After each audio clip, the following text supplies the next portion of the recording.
Hello viewers, this morning I'm presenting you with a rather sorry looking strawberry bed.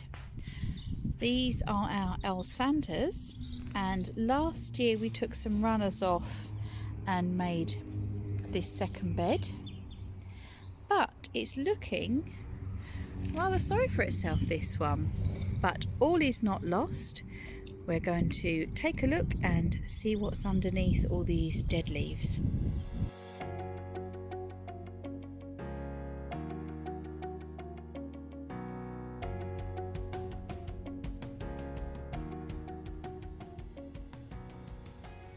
Right, if we get in closely, we can see under here there's signs of life.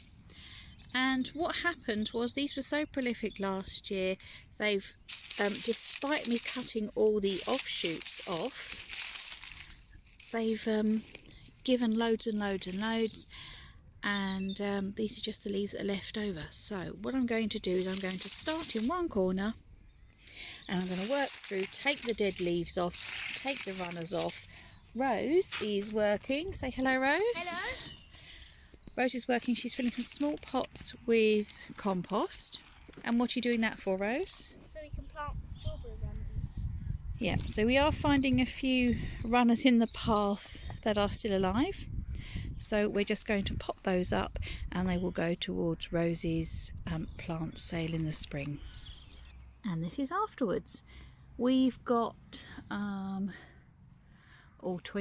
20 plants out of this lot. Rose, how many plants did we get out of here?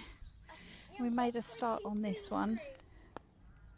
Made a start, but my back's done in. And these are the plants that Rose has got up for sale.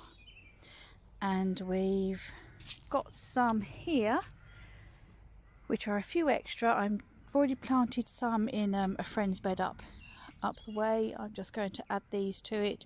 Now I think I've given her 10 plants, and I've only done this little corner. What we do 6 plants by 3 plants, 3 rows, so it's 18 in a bed, and there's lots and lots here, so it's a good time to weed them out. These are 6 by 4 beds. I think hers are slightly smaller because I'm only fitting 5 in, but I'm only just putting them in to keep them safe until she puts them where she wants them. So this is for another day.